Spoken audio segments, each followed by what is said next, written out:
Hello class and welcome back. In our last video we saw how to work with text and paragraph styles to work with the copy that we import into InDesign. But right now as our document stands, you can see we have one key problem. That our sidebar that we created in the last video is actually overwriting our other text, meaning that it's actually sitting in front of this other text block and we can't read what's behind it. So to do that, to fix this, we're going to work with inset and wrap settings within InDesign. Being that it is a desktop publishing software, InDesign gives us several tools to wrap text, to move text around objects, and also to create padding inside text box so we can add a little bit more space and make it a little bit more pleasing to the eye overall.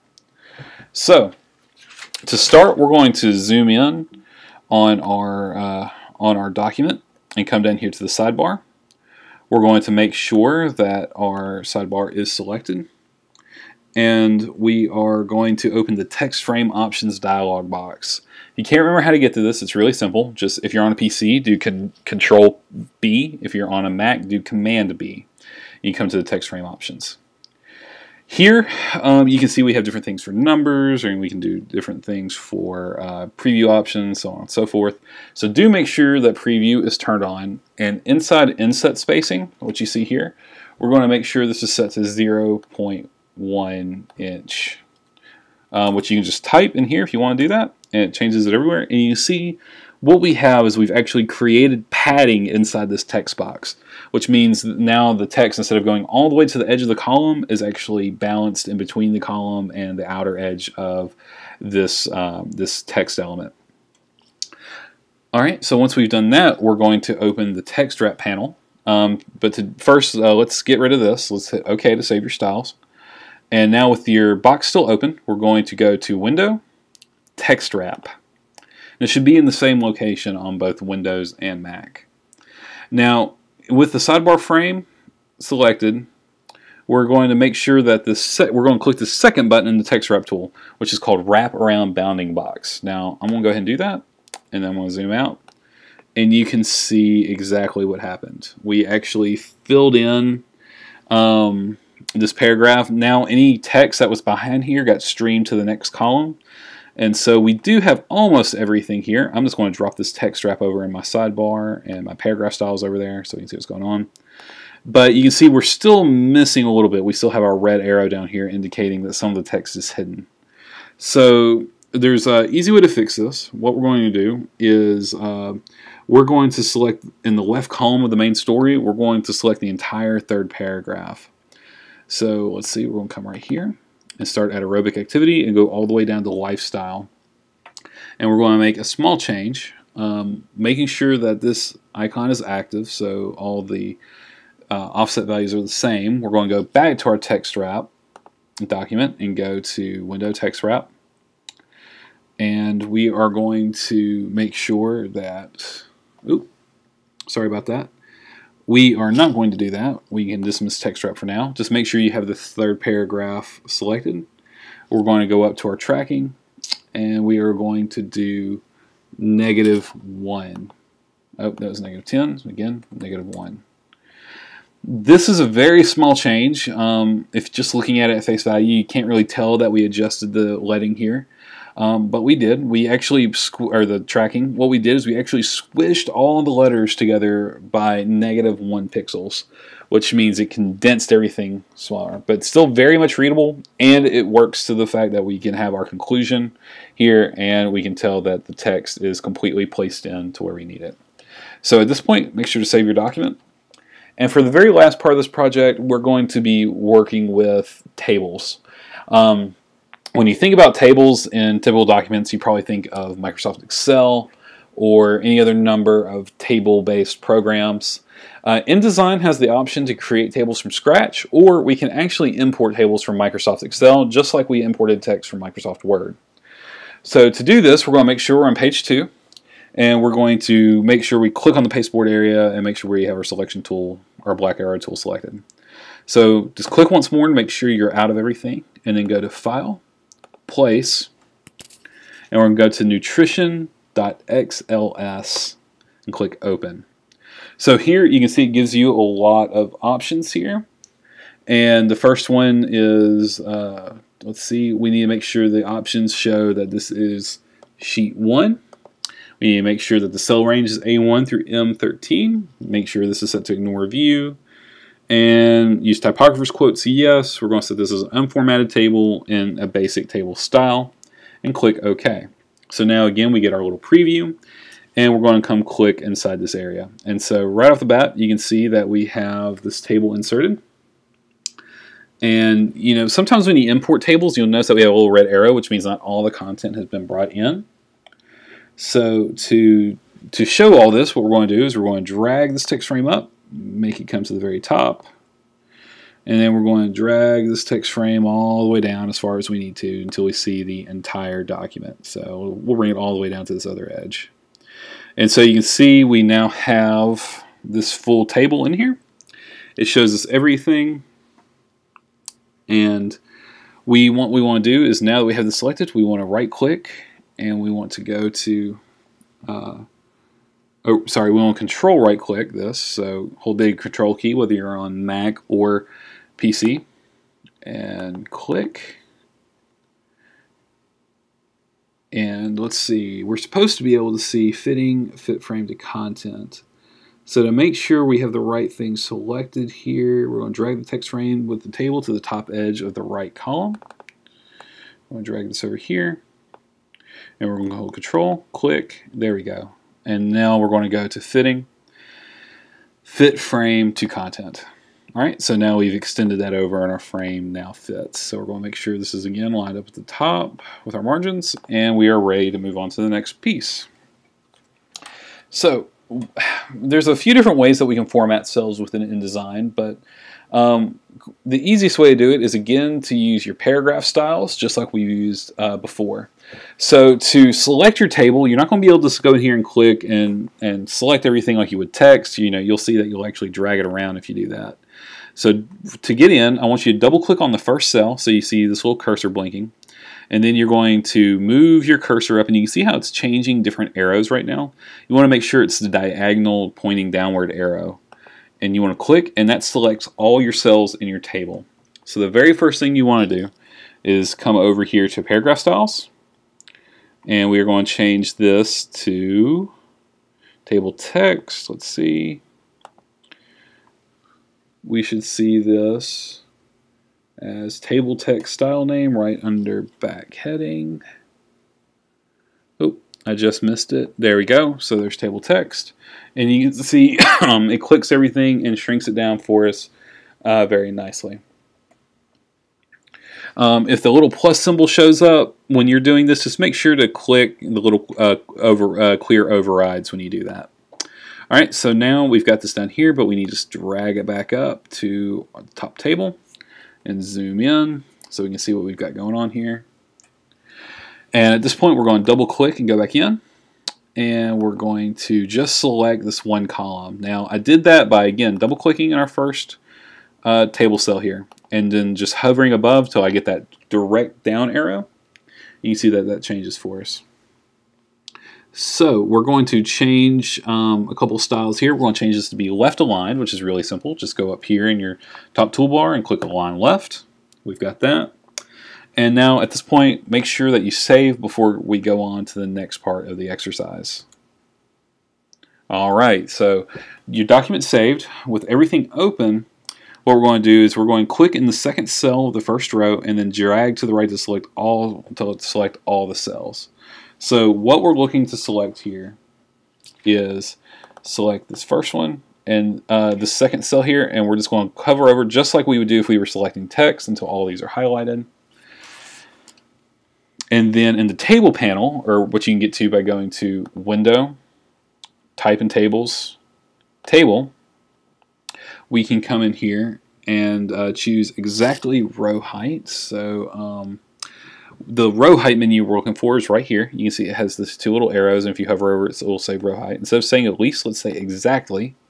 And we're going to change the field to 0.875. So 0.875, and hit tab. You can see that extends everything out. And then we're going to come over to the row width. Oh, I'm sorry, that was the row width. We need to make sure that our height is changed first, again to 0.875. And we need to change our row width to 0.2785. And you see it pulls everything in. And then we're going to rotate the text. And to do that, we're going to come over to this very last one that says rotate text 270 degrees. And we're going to do that. And now you can see the top part of our table is nice and styled. Last thing we're going to do is we're going to make sure this is aligned center to bring everything away from that top column. And we now have the very top of our table selected. Now, to select the other, we need to select these individual cells and do some formatting to them as well. So to do that, click into this first one with a red dot and just click and drag. And we're going to drag all the way through the bottom of the table. Do make sure that the left column is not selected and that the very topmost column is not selected, just everything within there. So once you have it set up that way, we're going to make sure that in the second cell and second row, drag down, and we're going to apply vertically centered alignment. So we're just going to click center. So that's already been done. And now we're going to vertically center it using our table tab. So we have everything set there.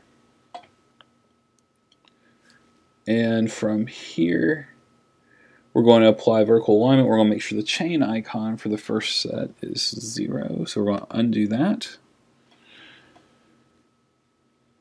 And we're going to change the top cell inset field to 0, tab.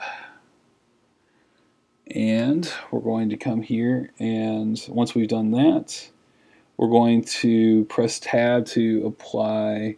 Okay, so we actually want this to be 0 all the way across, so we're going to relink that so it's 0 all the way across. And now instead of seeing all those dots, we actually see numbers. The reason we saw dots before is because according to the settings in the table, those items are just too large to be seen. And so they were hidden and shown that red dot instead. So we've got all that. And now what we're going to do is we're going to select our entire first column. Again, just by coming down here and making sure everything's selected. In our table menu, we're going to change the left cell inset to 0.625. Now to do that without changing all the ones, just hit unlink. And we want to make sure that the left one is set to this. If you hover over here, you can see this is the left cell inset. Double click inside there. And then change this value to 0.0625 inches. All right, so you can see that changes everything nicely for us there. Now, what we want to do is we want to come over and hover until we get this two-headed arrow on this left cell. So you can see we have that. And what we want to do is we want to drag right until the column is wide enough where the Wendy's Big Bacon Classic menu item, this very last one, only takes up one line instead of two. So we're going to drag. Let's see, drag back a little bit more. Let's see if we can push it. And come down here and select all these again. Select this row. Come back in. Move it just a little bit more so we know that's kind of our sweet spot. And there we go. Wendy's Big Bacon Classic is now all on one row. Alright, so what we're going to do is we're going to place the insertion point in the cell with the Wendy's product name. So again, we're going to select this. And then we're going to select the first 4 cells of the last row. So we're going to select these 4. And then we're going to go to Table and Merge Cells. Just like you would do in Excel, this actually brings all 4 of them together, makes it a little bit shorter, and shores everything up on this nice row here. Alright, now we're going to select the, after we have this merged, we're going to save before we move on to the next part. And now we're going to work with table fills and strokes. And this will allow us to have alternating fills and strokes inside our entire table. Now to do this, we're going to make sure that table panel again is open over here. And we're going to make sure the insertion point is somewhere in here. So I'm just going to select this first top left column. We're going to click this little arrow here and go to Table Options, and then choose Table Setup. All right, and this is going to give you a big dialog box with a lot of different options. Don't worry, we're about to go through and do exactly what we need to do. So in the Table Setup tab, what we're going to do is make sure that a 0.5 point border is set across everything. So to make sure that's set up, just make sure your weight is changed from 1 point to 0.5 points. And that the color is going to be this Pantone 1945 at 100% tint. In the Fills tab, which is our third one over, we're going to come over here. We're going to change alternating pattern to every other row. Our first row, first field in the first row is going to be set at a 20% Pantone 1945, and do make sure this preview tab is selected so you can kind of see what's going on up here. Let's see, we have every other row. We're going to say first row. In the next field to row 1, we're going to make sure that none is set here. So we've got that. And then we're going to skip the very first row. So it's just our second one there. So you can see this highlights everything back to white and only applies the stroke on every alternating row from that point on. And we're going to hit OK. And what we're going to do now is we're going to select the very last row here, again by just coming over here, hovering with your cursor until your arrow shows. Select this entire last part, and then we're going to use the swatches panel, and we are going to change the fill to a 50% tint of the Pantone color we have here. So we're going to click this, change this tint to 50%, and let's click away from that so you can see what's going on there.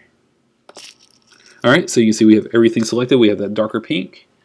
Now we're going to select the entire table, and we're going to do, we're going to go back to the table panel here by going to, we're going to go change the styles again by going to, let's see, we're going to go to our table, which is going to go Windows, type in table, and we're going to go over to cell options or cell styles. Oop, that's not what I'm looking for there. Again, let's click this down, go to table options, and then go to cell options this time. And from here, we're going to select strokes and fills. We are going to, so we see that we have everything selected over here. In the preview area, the dialog box, click all 3 horizontal lines to remove the strokes. So let's see if we can get to this here. Cell options, strokes and fills. We're going to go over to strokes and fills panel. We're going to, let's see, make sure this is set to 0.5 points. We'll make sure color is set to 1945. Make sure the tint is 100%. And we're going to make sure all this, okay. So what we're going to do is we're going to deselect just the horizontal lines here. So we're going to make sure, you can see how these change from blue to gray. Just make sure all your horizontal ones are gray as you go across, and only the blue lines, or your only vertical lines, are the blue lines here. And then we're going to click OK. And we're going to click away from the table. And just to show you kind of more what that did, we're going to hit W, and you can see now we have this pink stroke only on the vertical cell lines and dividers here. So let's click W again to get back to our normal preview. And then we're going to select all but the first and last rows of the table. So we're going to come right here. Oop, move my other text box there. So we're going to come here, and let's see, we're going to make sure all these cells are selected.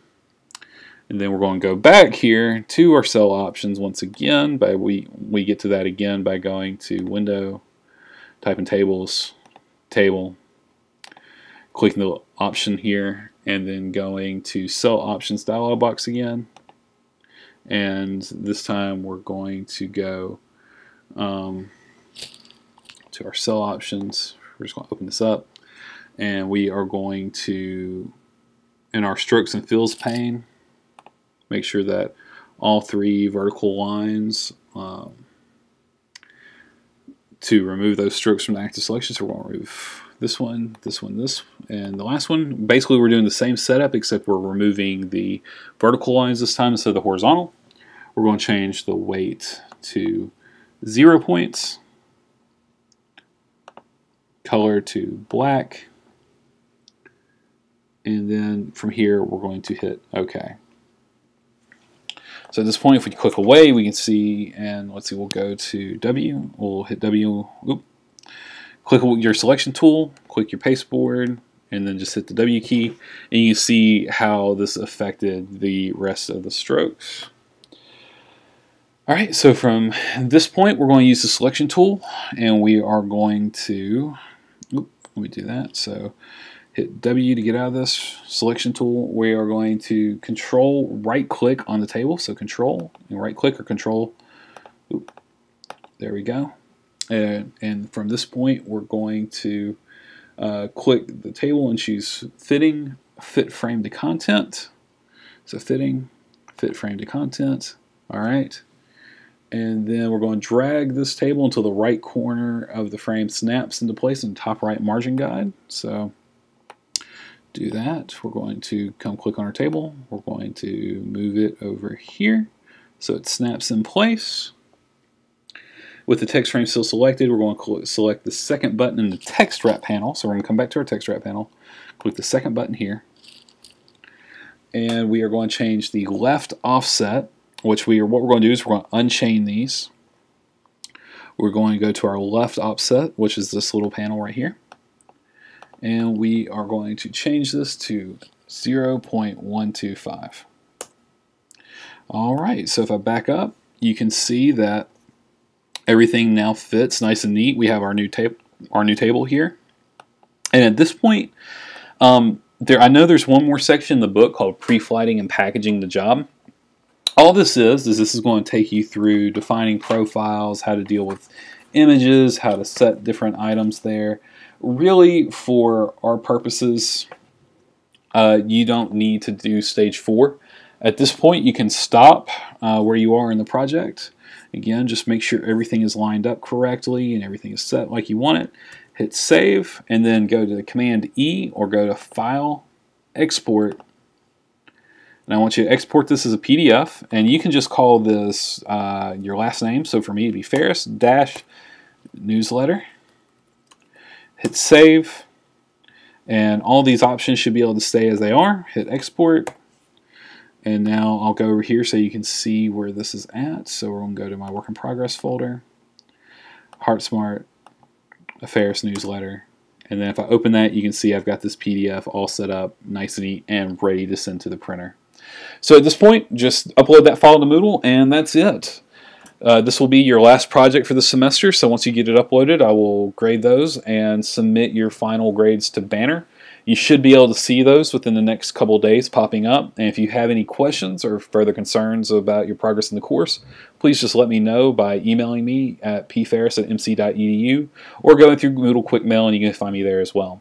Also, if you have any immediate concerns or an emergency situation where you're worried that the work won't be turned in on time or you need an extension, that's fine. Just give me a call at 601-862-1409 and we can discuss further. Thank you all so much for a great semester. I hope you all learned a lot, and I can't wait to see this last project.